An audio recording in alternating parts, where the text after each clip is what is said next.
tardes, una vez más, a todos, a los que no había saludado también al inicio, que llegaron tal vez un poquito después. El Señor los ve. Ah, no. Oye, qué fácil hacer sentir a la gente culpable, ¿eh? Sobre todo cuando uno es pastor y está en una posición de poder. Y de eso vamos a hablar hoy día. De eso vamos a hablar, entre otras cosas. Proverbios, estamos en Proverbios. Dijimos que vamos a estar durante los próximos meses, vamos a estar hasta agosto, en los primeros 9 capítulos de Proverbios, que es lo que algunos llaman el prefacio de Proverbios, ¿ya?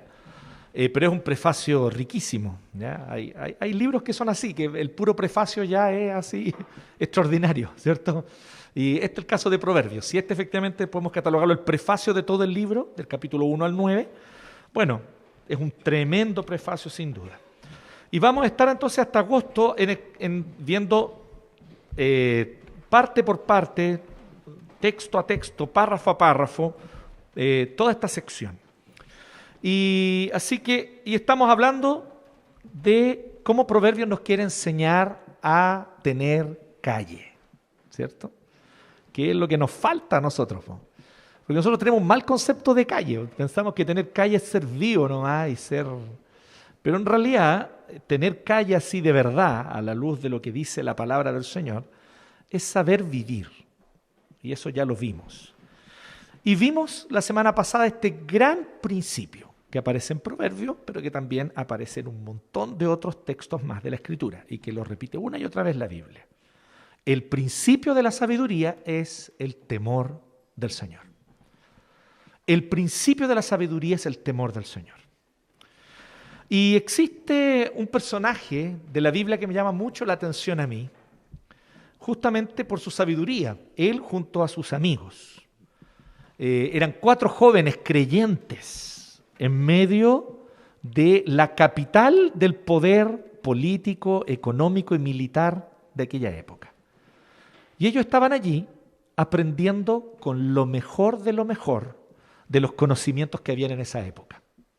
Conocimientos en torno a temas de astrología o astronomía, diríamos hoy día, pero todo se confundía en aquella época. Habían hartos conocimientos con respecto a otros temas como la escritura, que se desarrollaba bastante en ese contexto. Obviamente, un desarrollo de la poesía, que era muy fuerte, por lo tanto había ya una cierta tradición, si podemos decir, literaria en ese contexto. Había un contexto también de un montón de técnicas agrícolas y técnicas de estrategia militar. Y todo eso ellos fueron a aprenderlo al mejor centro académico de aquella época. Estos 4 jóvenes creyentes les tocó tener que aprender con lo mejor del conocimiento disponible, pero al mismo tiempo en un contexto que era sumamente pagano, en un contexto donde no había temor de Dios. Si el principio de la sabiduría es el temor de Jehová, bueno, a estos 4 jóvenes les tocó vivir en un contexto donde no había temor de Jehová, no se conocía el temor del Señor. Y ellos estaban totalmente contra la corriente ahí, totalmente contra la corriente. Algunos de ustedes, aquellos que conocen bien su Biblia, ya saben de quién estoy hablando. Estoy hablando de Daniel y de sus amigos, Ananías, Misael y Azarías. Como que los amigos de Daniel incluso son a veces más conocidos por los nombres babilonios que les pusieron. Sadrac, Mesac y Abednego, ¿cierto? Porque son más cool esos nombres, son como más, ¿cierto? En cambio los otros son muy ñoños, Ananías es como fome. Misael como el hermano del David Torres se llama Misael, ¿cierto? Así que, bien, pero estos 4 amigos son un ejemplo que a mí me llama mucho la atención y que por eso es tan valiosa estas historias cuando uno se las cuentan desde niño en el contexto de padres, creyentes o de la iglesia, en la escuela dominical. Es que eran jóvenes, pero eran sabios.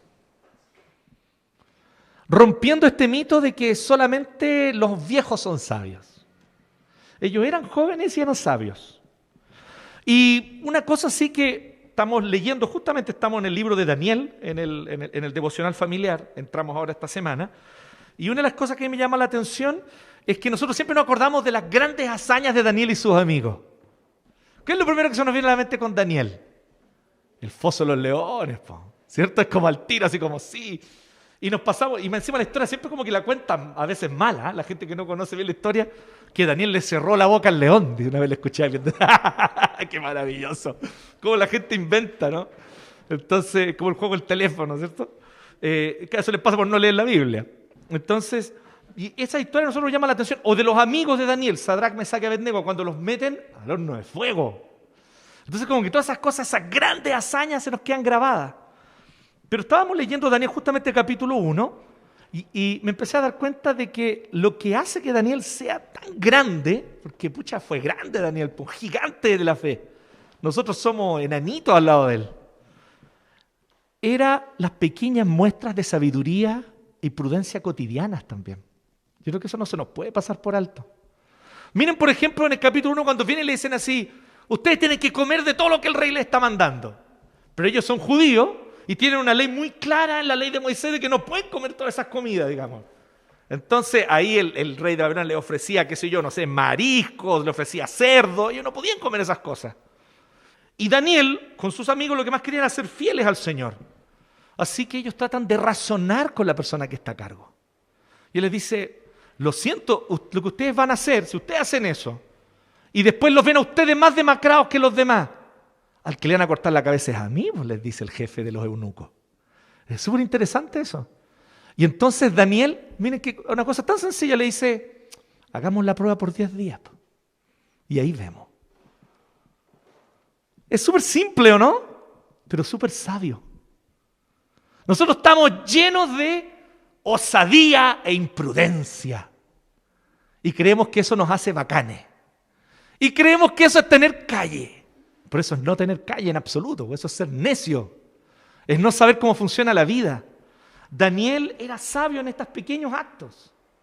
Cuando dice después, en el capítulo 2 siguiente, dice que el rey Nabucodonosor, viejo zorro, el Don Corleón de los Don Corleón de la historia, él viene y dice que tuvo un sueño muy heavy y que él quería saber la interpretación del sueño. Pero el viejo zorro, ¿qué es lo que les dice a sus sabios?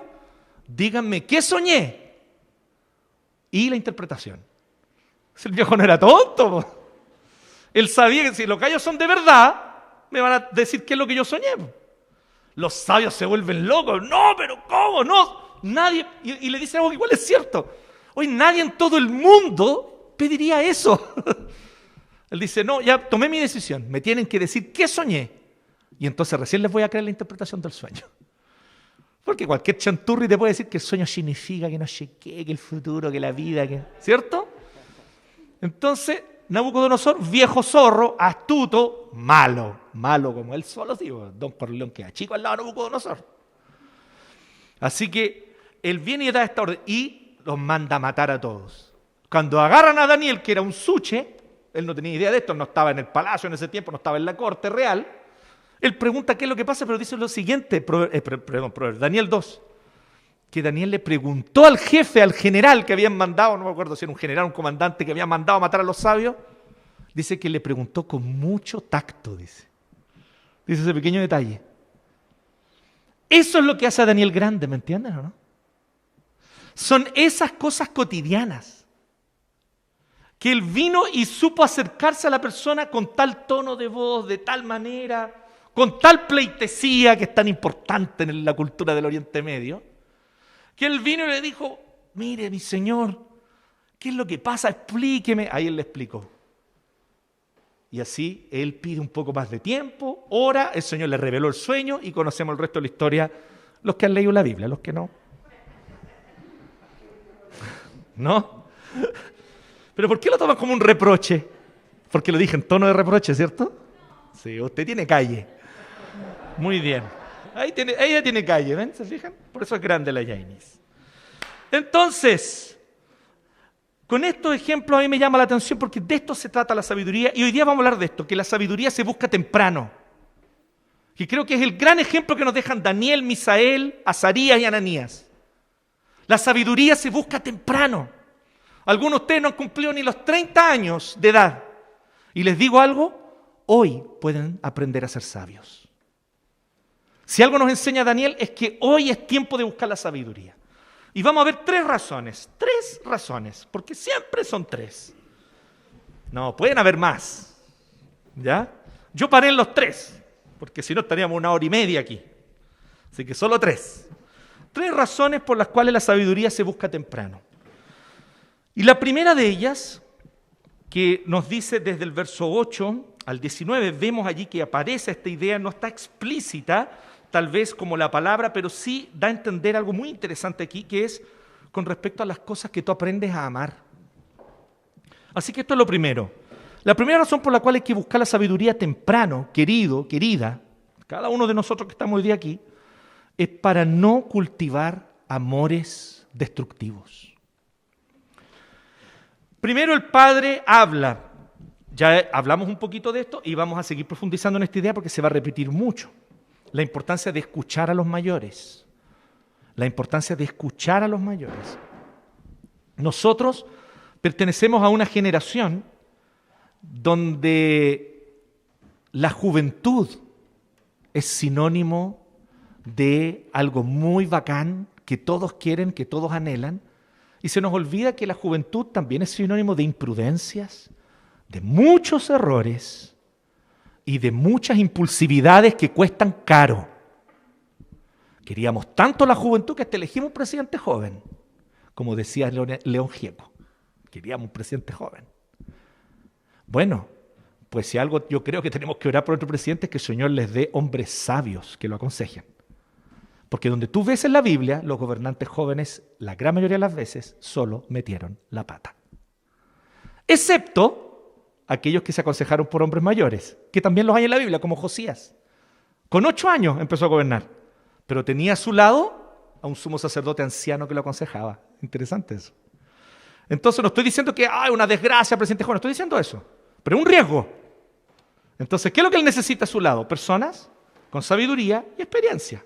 Y no rodearse solo de sus amigotes, porque si no los que pagamos el pato somos nosotros. ¿Cierto? No él. Bueno, él también, pero nosotros más que él. Entonces, parte con esta idea muy clara con respecto a la necesidad de escuchar a los mayores. La necesidad de prestar atención.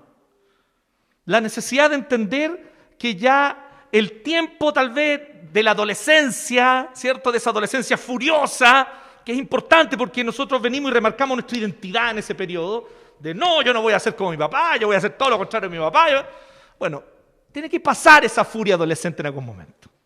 Y tienes que empezar a volverte alguien realmente maduro. Y la persona realmente madura ama lo que aprendió de sus padres, pero también sabe distinguir lo que no quiere seguir imitando. Aprende a tomar la debida distancia. Pero si tú todavía estás con rabia y lo que tú quieres hacer de tu vida es hacer todo lo contrario de tus papás, te tengo una noticia. Todavía eres un adolescente furioso. No has madurado y no estás listo ni lista para enfrentar la vida. Tienes que aprender a apreciar. Pero sobre todo, y muy especialmente, si tuviste el privilegio de tener padres que temían al Señor. Lo hemos dicho 1000 veces y lo vuelvo a decir. No son padres perfectos, obvio que no. Condoros, miles probablemente, pero temían al Señor, o temen al Señor si todavía están vivos. Bueno, el Señor te dio un tesoro allí. Padres que temen al Señor son los mejores padres que tú puedes tener. Tal vez tú no quieres imitar sus prejuicios, está bien, y hay razones para eso. Tal vez tú no quieras imitar su forma en la cual ellos entienden los aspectos externos, las formas de las cosas y las confunden con lo realmente importante. A veces pasa eso. Le dan mucho énfasis a las formas más que a las cosas de fondo realmente. Puede ser. Pero quitando esas cosas vamos a ver que hay una riqueza de mucha sabiduría en el ser criados por padres que temen al Señor. Y aquí son padres que temen al Señor. Hijo mío, escucha las correcciones de tu padre y no abandones las enseñanzas de tu madre. Qué maravilloso esto. Dice que ambos enseñan sabiduría, padre y madre. No hace una distinción aquí como que solamente el papá puede enseñar o solo el padre dice porque patriarcado así, old school. No, padre y la madre enseñan. Adornarán tu cabeza como una diadema, símbolo de honra, símbolo también de poder. ¿Sí? La diadema es una especie de corona, un símbolo de honra y de poder. Y tu cuello como un collar. Me gusta esto. Porque dice que la sabiduría va a ser como el blin blin que va a tener este joven. Y hay hartos jóvenes que quieren blin blin, y por el blin blin se desvían Y empiezan a seguir a los amigotes. Y eso es lo que viene a continuación. Hijo mío, si los pecadores quieren engañarte, no vayas con ellos. Ellos van a decirte, ven, hagamos todo esto. ¿Qué es lo que empieza a ocurrir? ¿En qué sentido los seducen? Y prestemos atención porque cuando leemos esto nos parece una caricatura tan burda primero, ¿cierto? Porque somos tan bacanes nosotros, podemos jugarlo todo hasta los textos antiguos. Es una ironía eso, por si acaso. Entonces venimos y decimos, pero ¿cómo dice algo tan burdo? Claro, pero está hablando evidentemente en un lenguaje metafórico para expresar algo allí. Ven con nosotros, acechemos a algún inocente y démonos el gusto de matar a algún incauto. Traguémonos a alguien vivo como se traga el sepulcro a la gente. Devorémoslo entero como devora la fosa a los muertos. Evidentemente el lenguaje metafórico aquí apunta al deleite por el poder. Sentir que tienes poder sobre alguien. Y eso es adictivo.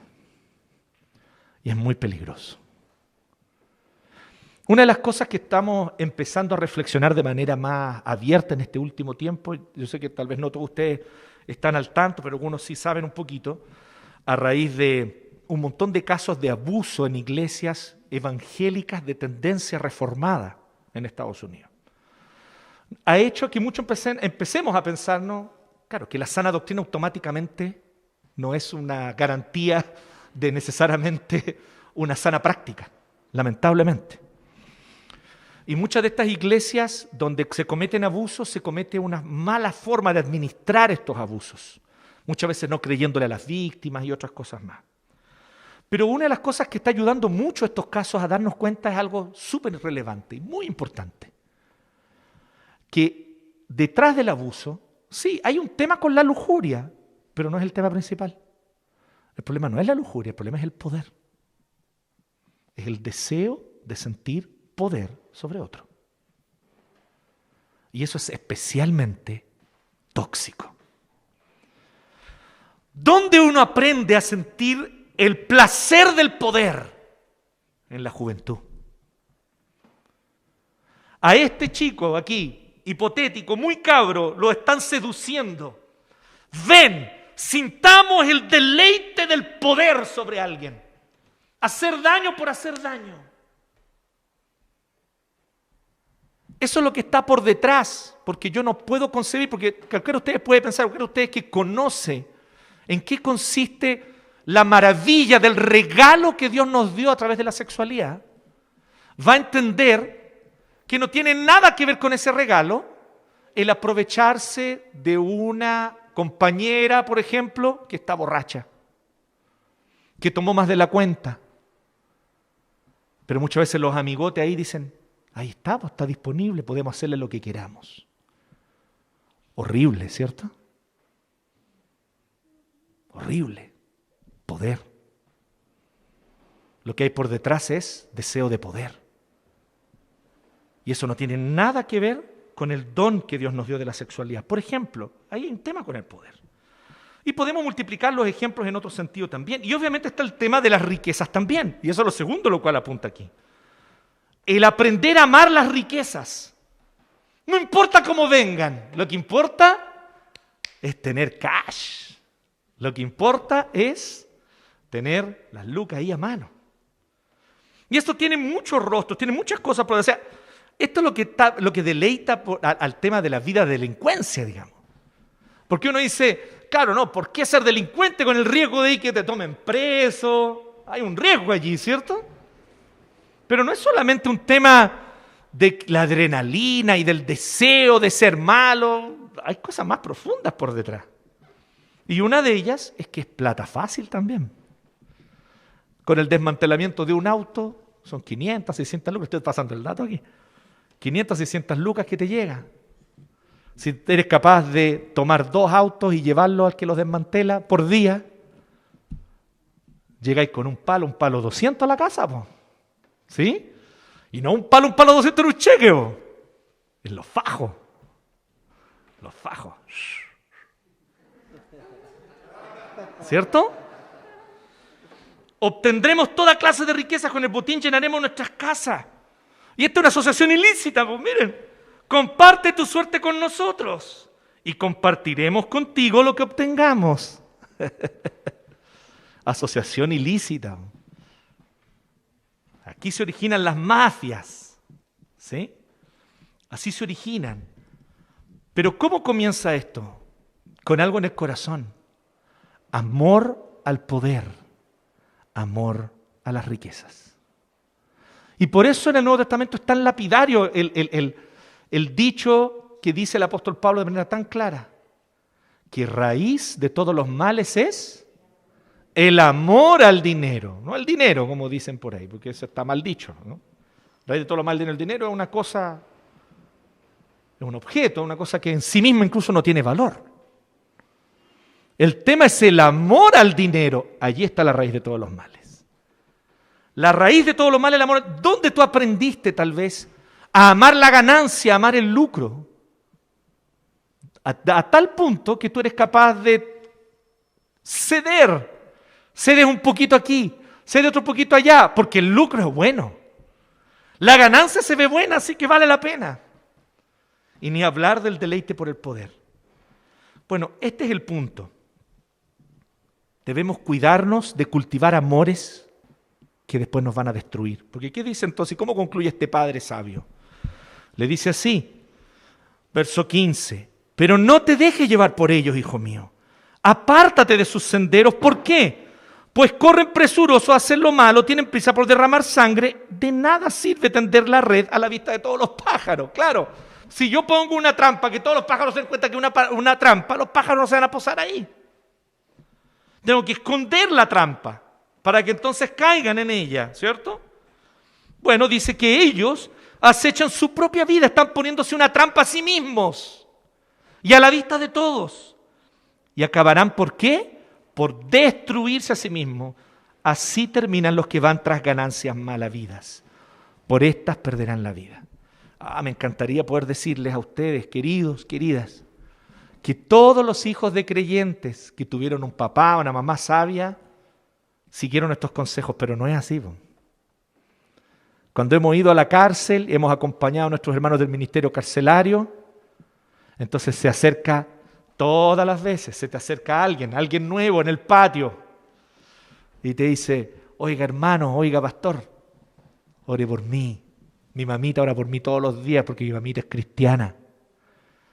Y lo que más hay ahí, no sé si lo que más hay, pero hay muchos que están hoy día pagando en la cárcel por sus delitos, hijos de creyentes, hijos de evangélicos. Y ahora, claro, les baja todo el arrepentimiento.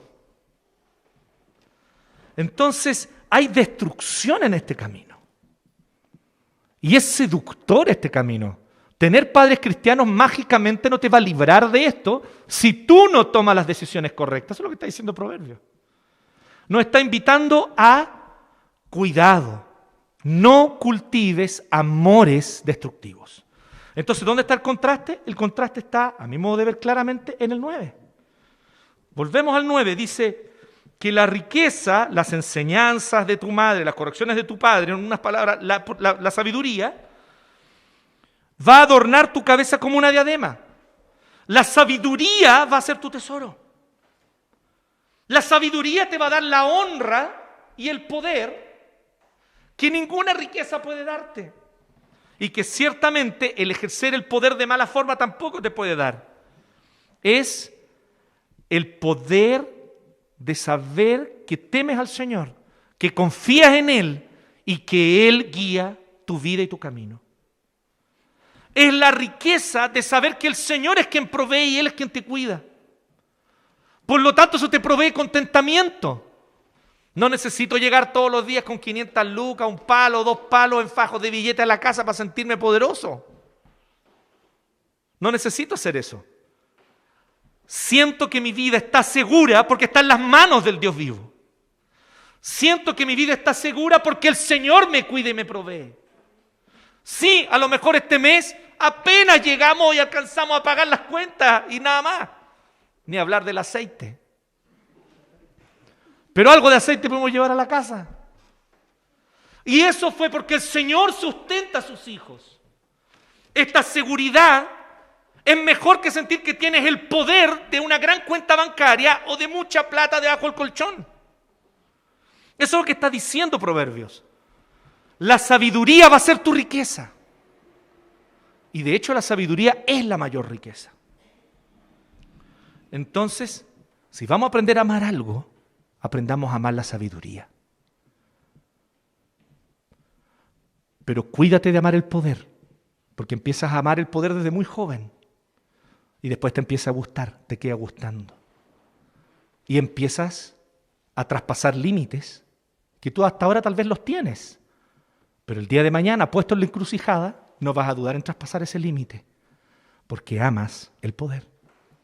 Ten cuidado con amar el dinero, con amar las riquezas, con amar el tener bienes.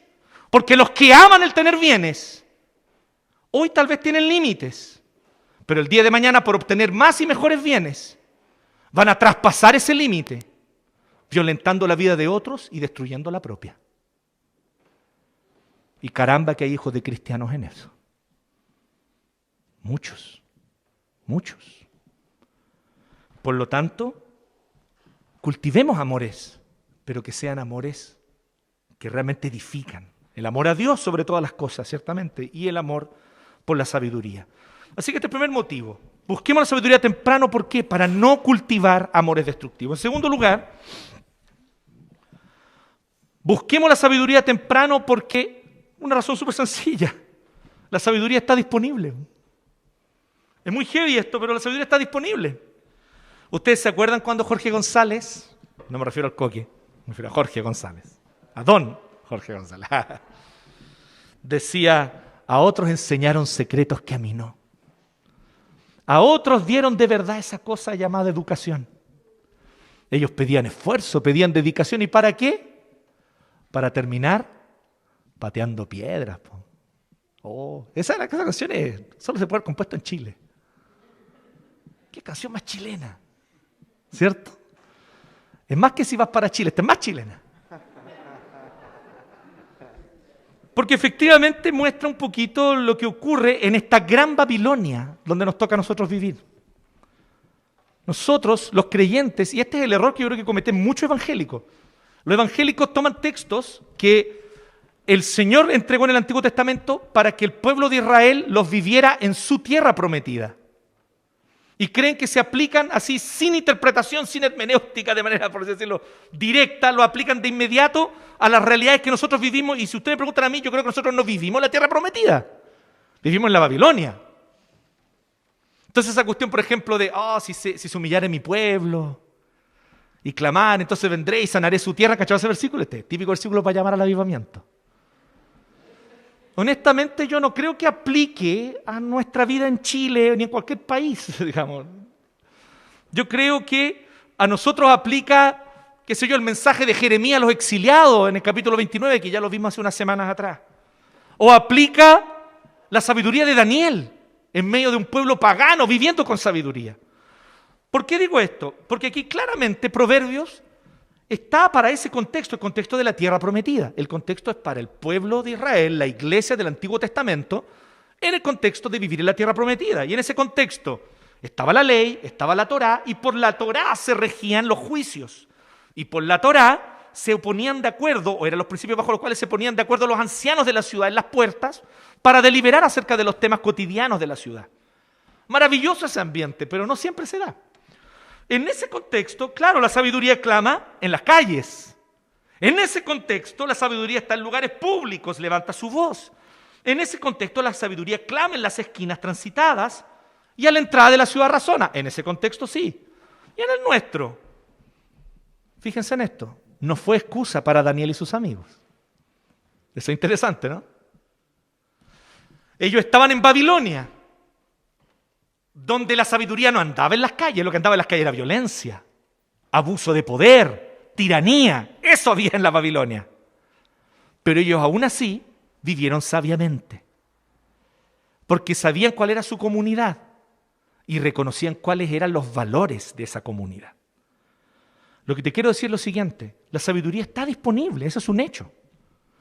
Y si no está en los lugares públicos, si tal vez no está en los tribunales, si tal vez no está en los códigos de leyes de nuestro país, no te quepa duda que la sabiduría sí está en el pueblo del pacto que se guía por su palabra.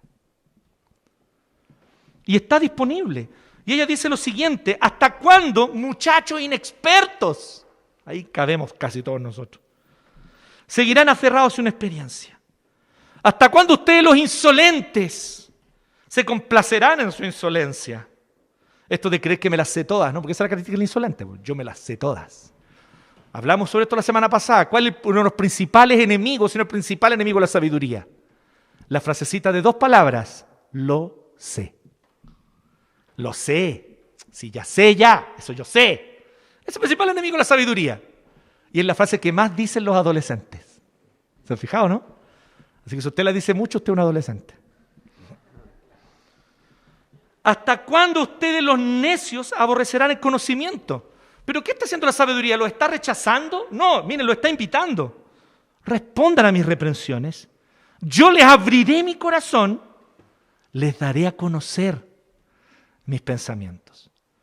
Miren, tal vez nosotros nos habitamos en la tierra prometida del Israel del Antiguo Testamento. El Israel del Antiguo Testamento. Tal vez nosotros no habitamos en ese contexto, donde la Torá está o debería estar en las asambleas, en el templo, en las puertas, en los consejos de ancianos. Pero sí, usted tiene una comunidad, y por eso estoy hoy día aquí. Una comunidad de fe que conoce al Señor, conoce su palabra. Tal vez usted fue criado en una comunidad de fe porque tus padres eran creyentes o son creyentes. Ahí tú tienes un tesoro, la sabiduría está disponible. Y aquí es donde sí yo te quiero decir una cosa. Tal vez el acceso a una educación en el sentido académico del término, a una educación de calidad en el sentido académico, tal vez no esté disponible para todos. Pero la sabiduría sí lo está. Sí lo está. No importa cuál o cuán humilde sea el origen de tu familia. No importa cuál sea el barrio donde tú vivas. No importa cuán recóndita sea la ciudad donde tú habitas o de donde vienes. Allí, si hay un pueblo del pacto que se reúne y donde la palabra del Señor es predicada, allí hay fuente de sabiduría para ti. Está disponible. La sabiduría no es para una élite.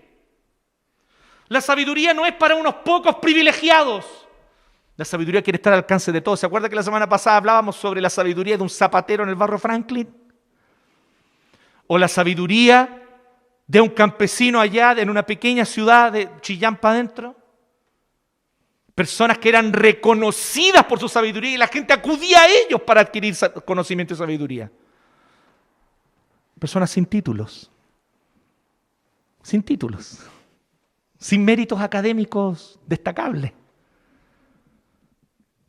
Pero sabios. Esta sencilla razón, creo que es una razón súper potente. La sabiduría está disponible, tú puedes adquirirla. Por lo tanto, esto de a otros enseñaron secretos que a mí no, a otros dieron de verdad esa cosa llamada educación, es parcialmente cierto. Si vamos a hablar de la educación en términos académicos y de la calidad de educación en términos académicos, probablemente sea verdad. Pero si vamos a hablar de la sabiduría, que es saber vivir y hacer la voluntad de Dios en esta vida, no necesitas grados académicos para eso. Por lo tanto, aunque estemos en la Babilonia llena de injusticia, en esta Babilonia llena de opresión, de violencia, de iniquidad, de idolatría, aún allí podemos vivir sabiamente, como Daniel, como Ananías, Misael y Azarías. La podemos hallar en la calle, la podemos hallar ciertamente para todos nosotros, porque miren cómo ella es generosa, ¿no? El 23. Respondan a mis reprensiones y yo les abriré mi corazón. Qué bonita la invitación, qué preciosa invitación. Yo les abriré mi corazón. ¿Quién nos dice eso a nosotros? ¿Usted cuándo fue la última vez que le dijo eso a alguien? Yo te voy a abrir mi corazón y realmente se lo abriste, así. Diste todo lo que estaba dentro tuyo.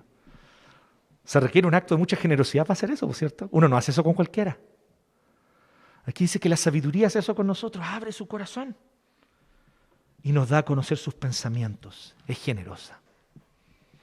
Así que este segundo motivo, muy sencillo, muy simple, por eso me demoro poco en decirlo, pero es bastante potente. Busca la sabiduría temprano, querido. Busca la sabiduría temprano, querida. Estoy todo con A, ¿no? Estoy como Tulio de 31 minutos. Verano y verana. Tenemos que nosotros ahora buscar, por esta sencilla razón, la sabiduría está disponible. La sabiduría está disponible. Es que tú no sabes, ya he cometido tantos errores.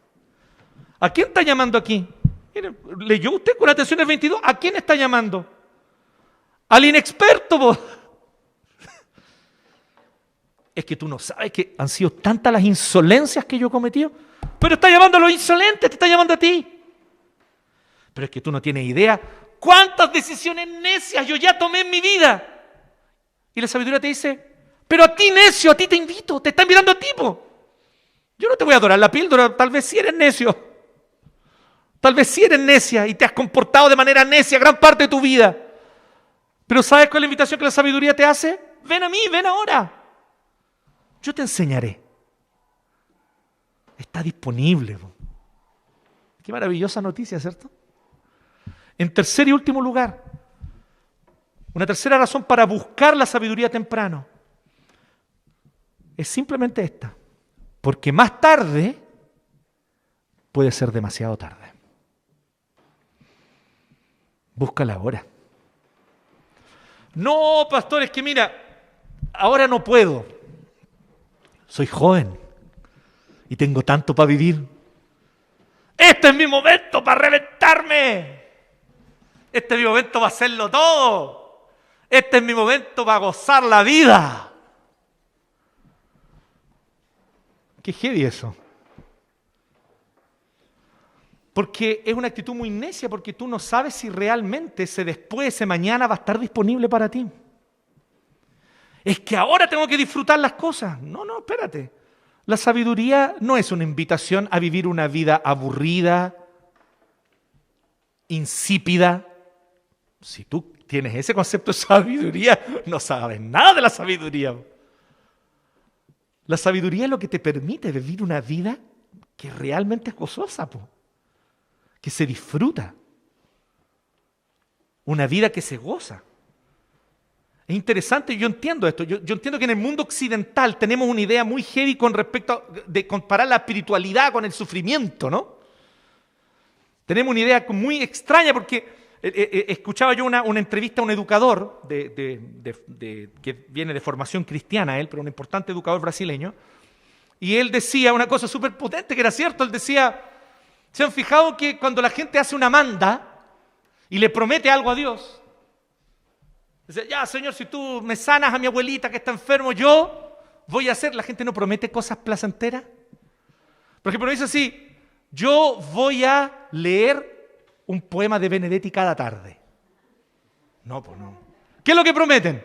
Voy a subir 400 escalones de rodillas hasta que me sangren. ¿Por qué le prometemos esas cosas a Dios? ¿Por qué le prometemos cosas sufrientes? Porque nuestra idea es que Dios es un sádico. ¿Quién puede pensar que Dios es sádico? Solamente la persona que no lo conoce. Si tú no conoces a Dios, no tienes idea quién es el Dios verdadero.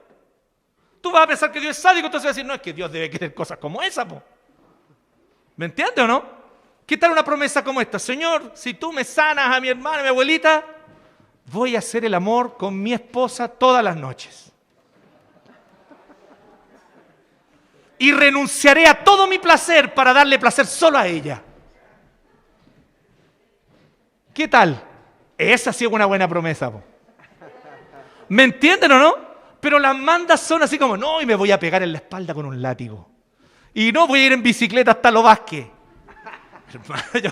Con suerte yo voy en bicicleta acá hasta Los Vázquez en bicicleta, estáis locos. Y creen que como que Dios va a mirar eso y decir, uy, este está sufriendo por mí, así me gusta que sufran. Eso no es conocer a Dios en absoluto. Y la sabiduría es un atributo de Dios, querido. Cuando Dios dice así, sean sabios. Cuando Dios nos invita a vivir la sabiduría, lo que Dios nos está invitando es a gozar uno de sus atributos. Porque te tengo una maravillosa noticia, por si no lo sabías. Dios es inmensamente feliz. Y Él quiere compartir esa felicidad contigo y conmigo. Más tarde puede ser demasiado tarde, sin embargo. Y esa es la tercera razón para buscar la sabiduría temprano. Porque parecieran como palabras severas, como de castigo. Pero ¿hasta qué punto es realmente un castigo? ¿Hasta qué punto es una mera descripción de hechos? Todo lo que está acá, desde el 24 en adelante. Como ustedes no me atendieron cuando los llamé, ni me hicieron caso cuando les tendí la mano, sino que rechazaron todos mis consejos y no acataron mis reprensiones, ahora yo me burlaré de ustedes cuando caigan en desgracia. Qué heavy lo que la sabiduría está diciendo. Claro, no es que literalmente la sabiduría va a estar en un rincón, ¡ah, imbécil! No, no es eso. Pero ¿qué es lo que va a ocurrir contigo cuando estés sufriendo? Ay, mi mamá me dijo. Mi papá me dijo, me leía ese versículo todas las noches y yo no le hice caso. ¿Les pasó alguna vez a ustedes o no? Y yo no le hice caso. A eso se está refiriendo. Obviamente es un lenguaje metafórico. Y dice, cuando el miedo les sobrevenga, yo seré el que será ustedes cuando sobrevenga el miedo. Miren que esta descripción es muy heavy porque habla de la humillación primero que todo. Me burlaré de ustedes, se sentirán humillados. ¿Qué es lo que estaban buscando? ¿Se acuerdan estos cabros aprendices de mafiosos aquí, de delincuentes en los versículos anteriores? Estaban buscando poder, honra. ¿Y qué encontraron? Humillación. Son como leprosos, nadie quiere estar cerca de ellos ahora. No, aléjate de ellos, hijo, son delincuentes. Son el proverbio de la cuadra. Uy, ojalá que mis hijos no sean como ellos. Humillación. ¿Y qué viene después de la humillación? Vivir con miedo. Esto es muy heavy. Las personas que aman el dinero viven con miedo de perderlo. Es heavy esto. Y ustedes dirán, ¿cómo yo sé esto? Porque conocí a gente que amaba el dinero. No, porque alguna vez yo también he cedido a esa tentación y he amado el dinero. Y cuando yo he estado en ese estado pecaminoso, idólatra de mi corazón, no puedo dormir tranquilo. Porque estoy preocupado de que voy a perder lo que tengo. Porque estoy preocupado, no que tenga muchas cosas, ustedes saben que no, pero así es el amor al dinero, pues es muy chistoso que uno se aferra a la porquería que uno tiene, uno se aferra. No quiero que se me eche a perder el refri. Me costó tanto tener un refri. Pero nos aferramos a las cosas. Vivimos con temor, con miedo. ¿Y qué viene después en el 28? La desesperanza. Me llamarán, pero no les responderé. Me buscarán, pero no me encontrarán. Pasa de la humillación al miedo, del vivir con miedo, a vivir con desesperanza. Y finalmente el 32, la destrucción. Su descarrío y inexperiencia los destruirán. Su complacencia y necedad los aniquilarán. Es una descripción de hechos.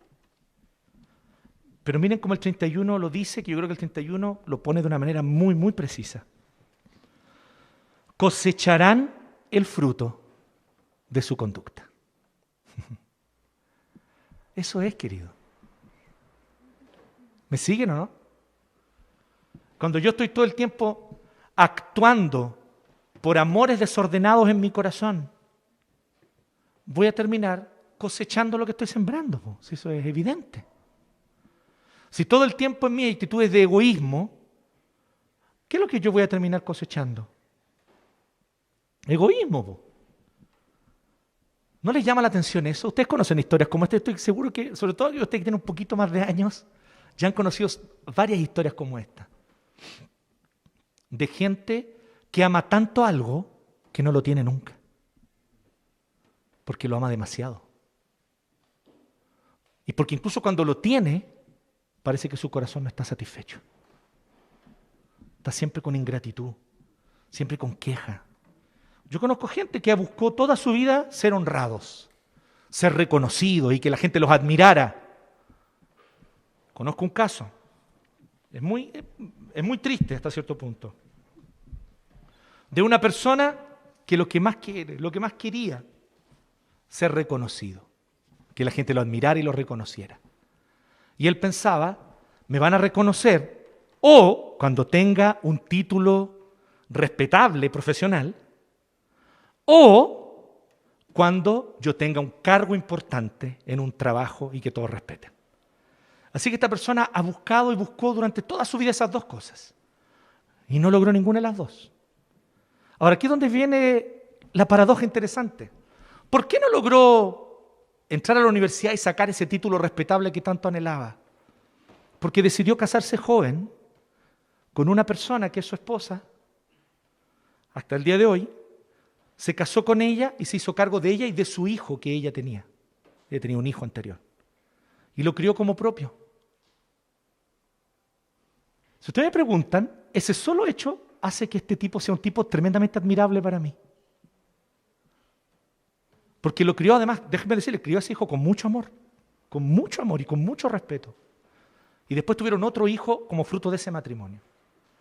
Y si ustedes me preguntan a mí, es un ejemplo de esposo. Es alguien que ama mucho a su esposa, la cuida, pero está siempre amargado porque no tuvo un título profesional. Me llama mucho la atención eso.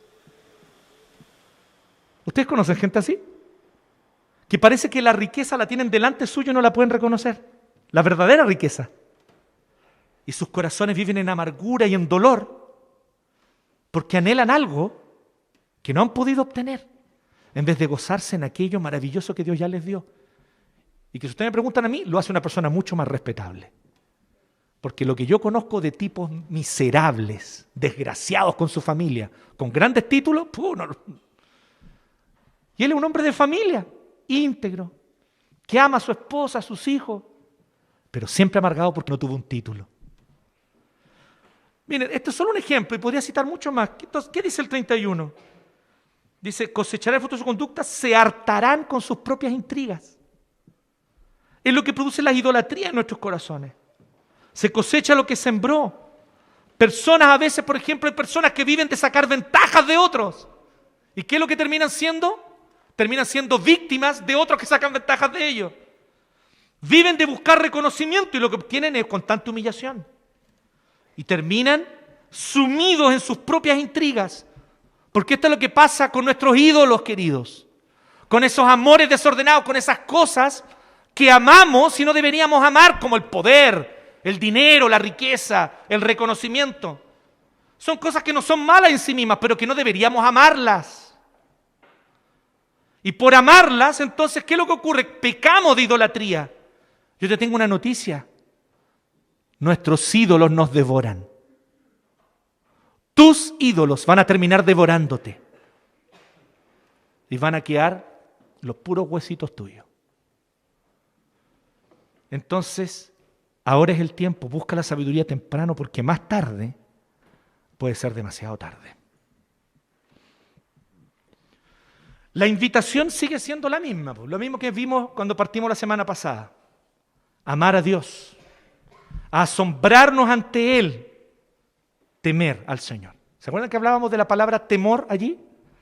Cómo la palabra temor no se refiere simplemente a sentir miedo así, un miedo cualquiera, o tener miedo del castigo. Se refiere al asombro de algo inefable delante tuyo. Ese asombro que al mismo tiempo que te aterroriza, también te fascina. Ese es el temor del Señor. Y ese es el principio de la sabiduría. Bueno, si el principio de la sabiduría es el temor del Señor, entonces el principio de la sabiduría es la gracia. Es que el Señor se acerque a nosotros y nos invite. Y aquí Él deja ver algo de eso con esta invitación generosa de la sabiduría, ¿cierto? Vengan a mí, yo les abriré mi corazón. Vengan a mí, les daré mis pensamientos. Y me recordé a otros, vengan a mí. Cuando Jesús dijo, vengan a mí, los que están trabajados y cargados, y yo los haré descansar. ¿Saben qué dice Jesús? Lleven mejor mi yugo sobre ustedes, porque mi yugo es fácil y mi carga es liviana. Cualquier otra carga que tú te pongas encima te va a terminar aplastando tarde o temprano. Pero la carga que Cristo nos pone es una carga de gracia, de gozo y de deleite en conocer a Dios. es una invitación generosa. ¡Ey, insolente! ¡Ey, tú, necio! ¡Oye, tú, inexperto! Ven, ven a mí. Ven por gracia. Ven cómo estás. Y yo te transformaré. Las promesas son 100% confiables. 100% confiables. Por eso termina este texto de Proverbios en el verso 33. El que me obedezca vivirá tranquilo, sosegado y sin temor del mal. Este viejo zapatero del barrio Franklin murió sin grandes bienes. Murió sin una cuenta bancaria. Pero murió tranquilo, sosegado y sin temor del mal. Porque amó la sabiduría. ¿Me siguen? Entonces aquí no está hablando de la tranquilidad que te da la riqueza, que te da el dinero, no. Está hablando de la tranquilidad que te da el vivir con Dios. El vivir dependiendo de Él. El vivir con el temor del Señor en tu corazón. Por eso les vuelvo a decir, si el principio de la sabiduría es el temor del Señor, bueno, entonces el principio del principio es acudir a Cristo. Recibir su invitación de gracia. Abrazar su amor incondicional. Aferrarte a su perdón. Porque Él te ofrece perdón. Él te ofrece gratuitamente su perdón, el cancelamiento de todas tus deudas con Dios. Quedan canceladas por su sangre derramada en la cruz. Y entonces puedes acercarte al Señor y conocerle. Y conociendo a Dios, vas a aprender a temerle. Y el temor del Señor es el principio de la sabiduría. Oremos. Te agradecemos, Señor, por tu palabra y gracias te damos, Dios, porque tú nos exhortas a buscar y aprender el vivir sabiamente. En esta hora, Señor, te agradecemos porque tu invitación es generosa. La sabiduría no es para una élite. La sabiduría no es para un grupo de privilegiados que se reproducen sus privilegios entre ellos. No, la sabiduría está abierta, disponible para todo el que la busca. Y por eso, Señor, nosotros hoy queremos agradecerte. Porque hoy aquí mismo, con esta Biblia abierta delante de nosotros, está la sabiduría llamándonos, invitándonos, con amor y con generosidad, queriendo abrirnos su corazón. Gracias, Dios. Gracias por tanta generosidad, por tanto amor que tú derramas hacia nosotros, aun cuando no lo merecemos, pero tu amor es incondicional, gratuito, maravilloso. Te agradecemos en Cristo Jesús. Amén.